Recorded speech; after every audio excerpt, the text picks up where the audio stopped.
శ్రీరస్తు శుభమస్తు అవిఘ్నమస్తు భక్తవరేణ్యులకు నమస్కారం.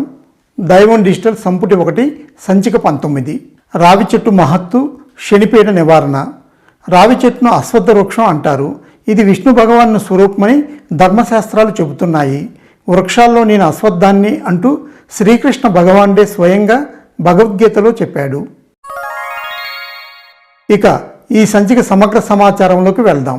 రావి చెట్టు మహిమ గురించి ధర్మశాస్త్రాలు విశేషంగా వర్ణించాయి. శారీరక పరంగా రావి చెట్టు ఎంతో లాభదాయకమైనది. ఆధ్యాత్మికంగానూ ఈ వృక్షం ఎంతో మహిమాన్వితమైంది. ఇది పితృదేవతలకు నివాసమని అంటారు. శని ప్రకోపం తగ్గుముఖం. రావి చెట్టుకు ప్రదక్షిణ చేస్తే శనిగ్రహ భయంకర ప్రకోపం శాంతిస్తుందని పురాణాల వ్యాఖ్య. ఇందువల్ల నవగ్రహ పితృదేవతల దోషాలు తొలగిపోతాయి. నియమానుసారం రావి చెట్టును పూజించడమే కాక ప్రదక్షిణలు కూడా చేయాలి. ప్రకృతిలో ప్రత్యేక స్థానం. మనుషులకు ఇతర ప్రాణులకు చెట్లు ఎంతగానో ఉపయోగపడతాయి. ప్రకృతిలో మనిషిలా చెట్టు కూడా ఒక అంగమే. వృక్షాలే లేని ఈ భూమి మీద మనిషి మనుగడను ఊహించలేము. మన పూర్వీకులకు చెట్ల గుణగణాలు ఉపయోగాల గురించి బాగా తెలుసు. అనాదిగా మన దేశంలో చెట్లు ఎంతో గౌరవం ఆదరణ పొందుతున్నాయి. కర్మలు 2 విధాలు. వృక్షాలు దేవతలకు ప్రియమైనవని శాస్త్రాలు వివరిస్తున్నాయి. ప్రతి ఒక్క చెట్టు ఏదో ఒక దేవతకు నివాసమని చెప్పబడింది. ఇందువల్లనే హిందూ మతంలో చెట్లను పూజించే విధానం ఉంది. చెట్లకు కూడా ప్రాణం ఉంటుంది కనుక వృక్షాలు నరకడం పాపకార్యం. మునులు మహర్షులు మరెందరో బుద్ధిమంతులు తపస్సు సాధనలు చేసి సంపాదించిన జ్ఞానం ఆధారంగా మానవుల కర్మలను 2 విధాలుగా విభజించారు. 1 పుణ్యకర్మలు, 2 పాపకర్మలు. తులసిని పెంచితే పుణ్యం. మొక్కలు, చిన్న చెట్లు, మహావృక్షాలు అన్నిట్లోనూ పాపపుణ్యాలు ఆపాదించారు. ఇంటి ఆవరణలో తులసి మొక్కను పెంచితే పుణ్యం, రావి చెట్టును నరిగితే పాపం. ఇంట్లోకి ప్రవేశించే గాలిని కాలుష్యరహితంగా మారుస్తుంది తులసి. తద్వారా సుఖమయ వాతావరణం నెలకొంటుందని శాస్త్రవేత్తల పరిశోధన సారాంశం. తులసి ఆకులు ఆరోగ్యానికి లాభదాయకమని కూడా వారు కనిపెట్టారు. పలు వ్యాధులను నయం చేయడానికి తులసి ఔషధంగా పనిచేస్తుందని రుజువు చేశారు. రావి చెట్టు ఆక్సిజన్. రావి చెట్టుపై కూడా శాస్త్రవేత్తలు అనేక పరిశోధనలు చేశారు. 24 గంటలు ఆక్సిజన్ విడుదల చేసే ఒకే ఒక వృక్షం రావి చెట్టు అని నిర్ధారించారు. ఆక్సిజన్ మనుషులకు ఎంత అవసరమో తెలియని వారు ఉండరు. అందువల్ల రావి చెట్టును నరకడం హిందూ శాస్త్రం సమ్మతించదు. ఈ వృక్షాన్ని నరికిన వారికి బ్రహ్మహత్యా పాతకం చుట్టుకుంటుందని పెద్దలు చెప్పారు. అశ్వత్థ అర్థం. రావి చెట్టు పవిత్రత మన సంస్కృతిలో నాడు నేడు పరిపూర్ణంగా కొనసాగుతుంది. భక్తులు తమ కోరికలు నెరవేరడానికి రావి చెట్టును భక్తి శ్రద్ధలతో పూజిస్తున్నారు.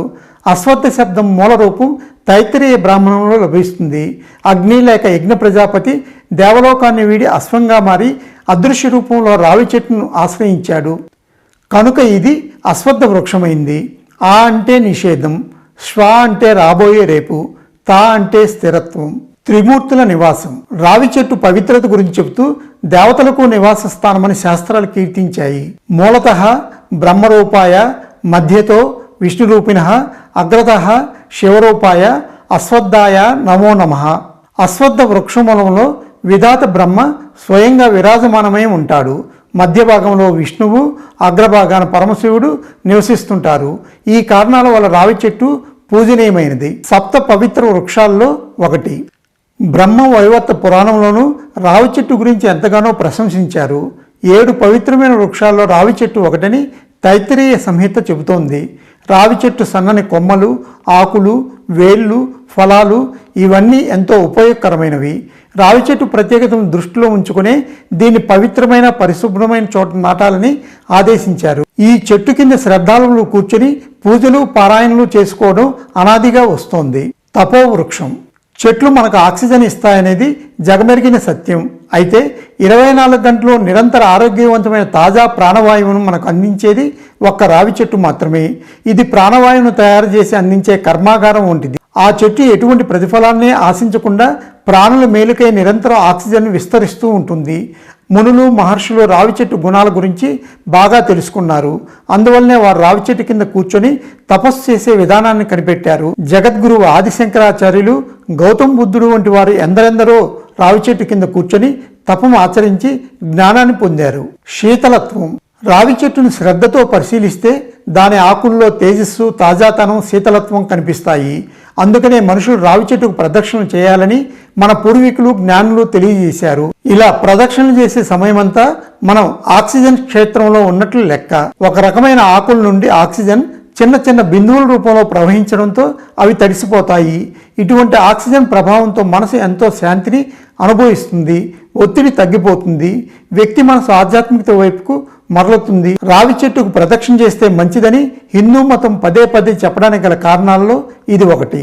అమావాస్య రావి చెట్టు ప్రదక్షిణ. రావి చెట్టు సకల దేవతలకు నివాస స్థానమని అంగీకరించారు. అశ్వత్థం సాక్షాత్తు శ్రీ మహావిష్ణువుకు ప్రతిరూపం.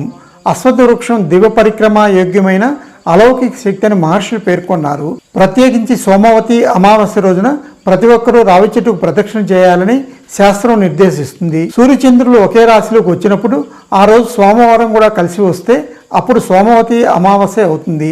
ఆ రోజున చేసే పూజ, జపం, దానం మొదలైన విశేష ఫలితాలు ఇస్తాయి. ఫలితం నిశ్చయం. అనేక ఉపచారాలు చేసినా కొందరికి ఆశించిన ఫలితాలు దక్కవు.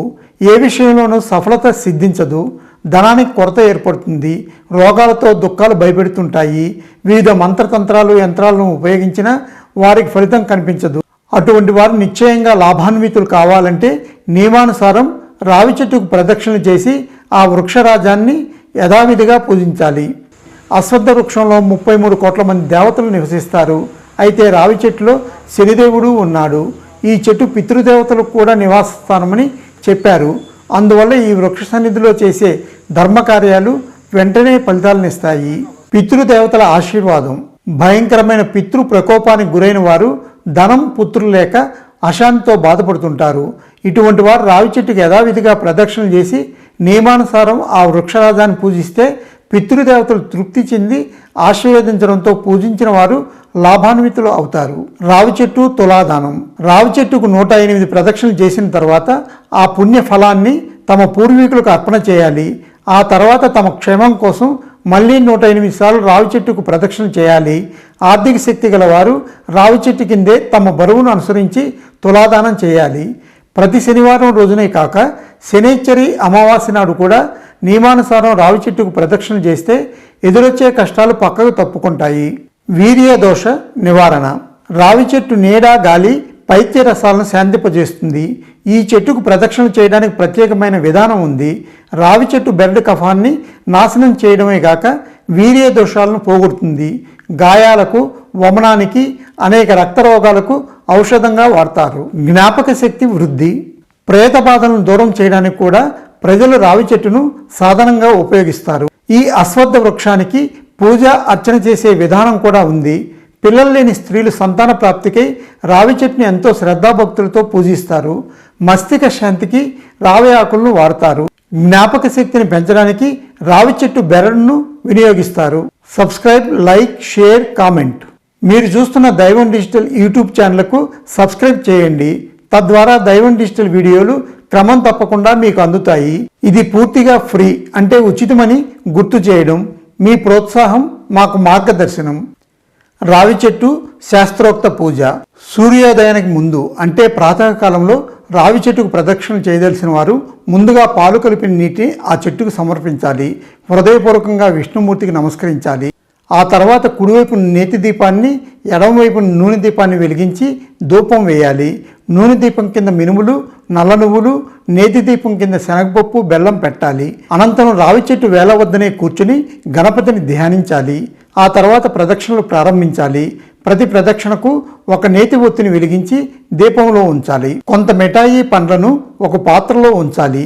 వీటితో పాటు పాలు కలిపిన నీటి, పూలను రావి చెట్టు వేళ్లకు సమర్పిస్తూ దారాన్ని చెట్టు కాండానికి చుడుతూ ప్రదక్షిణలు చేయాలి. పరిక్రమకు పర్యాయ పదమే ప్రదక్షిణ.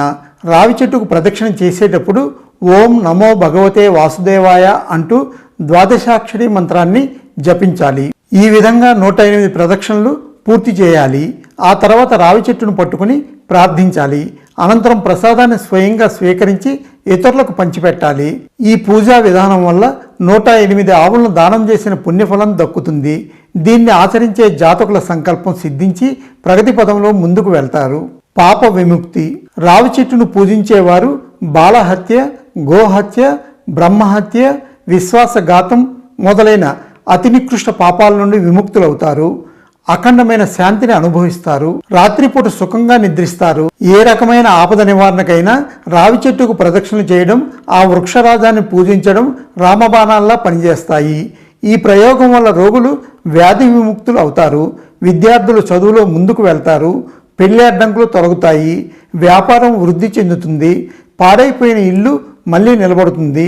భార్యాభర్తల మధ్య మధురమైన దాంపత్య సుఖం అనుభవంలోకి వస్తుంది. ఈ ప్రయోగాల వల్ల అన్ని రకాల లాభాలు కలుగుతాయి. వీటిని ఎవరైనా ఆచరించవచ్చు. 100% ఫలితాలు దక్కుతాయి. రావి చెట్టు తైలదానం. ప్రతి శనివారం నాటి సాయంత్రం సూర్యాస్తమయం వేళ స్నానం చేసి శుభ్రమైన వస్త్రాలను ధరించాలి. మట్టి ప్రమిదను తీసుకొని అందులో ఆవనూనె పోసి పత్తి ఒత్తిని వేయాలి. ఎవరికీ చెప్పకుండా వెళ్ళి రావి చెట్టు కింద ఆ దీపాన్ని వెలిగించాలి. దీపం వెలిగించేటప్పుడు శని మంత్రాన్ని జపించాలి. దీపం వెలిగించాక రావి చెట్టుకు ప్రదక్షిణ చేసి కొంత దక్షిణ అక్కడ పెట్టి తిరిగి రావాలి. ఇలా ఏలినాటి శని దాటే వరకు ప్రతి శనివారం నాడు తైలదానం చేయాలి. పిప్పలేశ్వర మహాదేవుణ్ణి ప్రతి శనివారం పూజించాలి. శనిదేవునికి జై. రావి చెట్టు చుట్టూ ముడిదారాన్ని చుట్టి సూర్యపుత్రుడైన శనిదేవుణ్ణి ధూప దీపాలతో పూజించి నైవేద్యం సమర్పించాలి. శనిదేవునికి జై అంటూ 7 సార్లు దారాన్ని చుట్టాలి. ఇలా రావి చెట్టును పూజించిన రోజున ఉప్పు లేని భోజనాన్ని ఒకసారి మాత్రమే భుజించాలి. సబ్స్క్రైబ్. దైవం డిజిటల్ యూట్యూబ్ ఛానల్కు సబ్స్క్రైబ్ చేయండి. మీ ప్రోత్సాహం మాకు మార్గదర్శనం. ఏలినాటి శని ప్రభావం. శని ప్రభావం ప్రత్యేకంగా గోచరం అవుతుంది. శని దృష్టిలోనే మంట జ్వలిస్తూ ఉంటుంది. శని పాదం మోపిన చోటు నాశనం అవుతుంది. వ్యక్తి జాతకంలోని 3, 7, 10 భావాలను శని చూస్తాడు. అశుభ శని పుట్టుకతోనే ఉండి ఏలినాటి శని వచ్చినట్లయితే ధన నష్టం, వ్యాపారం పాడవటం, వ్యర్థమైన చింతలు, కుటుంబంలో కలహాలు, ఉన్న పదవి పోవడం, అశుభ స్థానానికి బదిలీ మొదలైనవి సంభవిస్తాయి. శని శుభప్రదమైతే భూమి, ఇల్లు మొదలైనవి కొనడం, సేవకులను నియమించుకునే వెసులుబాటు, పదవి, ధనం విశేషంగా ప్రాప్తిస్తాయి. శని స్వయంగా వృద్ధుడు కనుక వయోజనులను, నిర్బలులైన వృద్ధ జాతకులను ఎక్కువగా పీడిస్తాడు. ఉరుకులు పొరుగులు. ఏలినాటి శని తొలిదశ ప్రభావం జాతకుని శిరస్సుపై ఉండడం వల్ల మానసిక దిగులు, ఒత్తిడి, ప్రేరణ, తప్పుడు నిర్ణయాలు తీసుకోవడం, అశుభ పనులు చేయాలనే ఆలోచనలు పెరగడం వంటివి సంభవిస్తాయి. ఏలినాటి శని మధ్య దశలో ఎక్కువ కష్టాలను అనుభవించక తప్పదు. చేసిన చెడు పనులకు పశ్చాత్తాపం కలుగుతుంది. దేని మీద ఆసక్తి ఉండదు. ఏలినాటి శని చివరి దశలో జాతకులను శనిశ్చరుడు ఉరుకులు పరుగులు పెట్టిస్తాడు. చూసేవాళ్ళు వీడి కాళ్ళ కింద చక్రాలున్నాయి అనడం సహజం. ఇటువంటి జాతకులు వ్యర్థంగా తిరుగుతారు. తస్మాత్ జాగ్రత్త. జాతకుని జనన సమయంలో శని మహాదశ కానీ అంతర్దశ కానీ జరుగుతుంటే ఏలినాటి శని దిశ శిక్షించదు, కష్టపెట్టదు. జాతకుని జనన వేళ శని బలహీనంగా హస్తదశలో కుటిల్నుగా శత్రుక్షేత్రంలోనూ పీడితునిగాను ఉంటే ఏలినాటి శని దిశ అశుభ ఫలాలనే ఇస్తుంది. చాలా జాగ్రత్తగా అడుగులు వేయాలని ఏలినాటి శని దిశలోని జాతకులకు సలహా. అనవసర అపాయాలకు లోను కాకుండా జాగ్రత్త పడాలి. సమతుల్యతతో జీవించాలి. వృద్ధుల ఆరోగ్యం పట్ల మరింత శ్రద్ధ వహించాలి. సత్రయాగ దీక్ష. అగస్త్య మహర్షి తీర్థయాత్రలు చేయాలనే ఉద్దేశంతో శిష్యులతో కలిసి దక్షిణ దిశ వైపు బయలుదేరాడు. గోమతి నదీ తీరానికి చేరుకున్నాడు. అక్కడ సత్రయాగ దీక్షను స్వీకరించారు. 1 సంవత్సరం పాటు యజ్ఞం చేశారు. ఆ సమయాన స్వర్గలోకం రాక్షసుల ఏలుబడిలో ఉంది. ఒక రాక్షసుని కుట్ర. కైటబుడు రాక్షసుడు రావి చెట్టు రూపాన్ని ధరించాడు. బ్రాహ్మణులు నిర్వహిస్తున్న యజ్ఞాదులను నాశనం చేస్తూ వారిని భక్షించసాగాడు. ధార్మిక కార్యాలకు ఆటంకాలు కలిగిస్తున్నాడు. ఏ బ్రాహ్మణుడైనా రావి చెట్టు కొమ్మలను, ఆకులను సేకరించడానికి ఆ చెట్టు దగ్గరికి చేరుకోగానే కైటబ రాక్షసుడు తినేసేవాడు. క్రమక్రమంగా ఋషికుమారుల సంఖ్య తగ్గిపోసాగింది. శని సహాయం. బ్రాహ్మణులు విచారగ్రస్తులయ్యారు. ఋషులు మునులతో కలిసి శనిదేవుని దగ్గరికి వెళ్ళారు. శరణు వేడారు, ప్రార్థించారు. శనైశ్వరుడు అభయం ఇచ్చాడు. బ్రాహ్మణుని రూపంలో రావి చెట్టు దగ్గరికి వెళ్ళాడు. వృక్ష రూపంలో ఉన్న కైటబ రాక్షసుడు తన దగ్గరకు వచ్చిన వాడు సాధారణ బ్రాహ్మణుడు అనుకుని మింగివేశాడు. శనైశ్వరుడు ఆ రాక్షసుని పొట్టను చీల్చి సంహరించి బయటకు వచ్చాడు. ఆ విధంగా శనిచే కైటబుడు చంపబడ్డాడు. ఋషులు మునులు స్తోత్రంతో శనైశ్వరుని ఆశీర్వదించారు. శనిదేవుని వరదానం. ఇప్పుడు మీరు వెళ్ళి నిర్భయంగా యజ్ఞయాగాదులు నిర్వర్తించుకోండి. శనివారం నాడు రావి చెట్టును తాకిన వారికి సమస్త కార్యాలు సిద్ధిస్తాయి. రావి చెట్టు దగ్గర స్నానం, ధ్యానం, హోమం, పూజ మొదలైన వాటిని ఆచరించేవారు నా గురించి చింతించాల్సిన పని లేదు, ఇది నా వరదానం అంటూ శనైశ్వరుడు అనుగ్రహించాడు. అప్పటి నుండి రావి చెట్టుకు నీరు పోసి ప్రదక్షిణలు పూజలతో కొలిచేవారికి శనిపీడ తొలగడం ఆరంభమైంది. శుభం.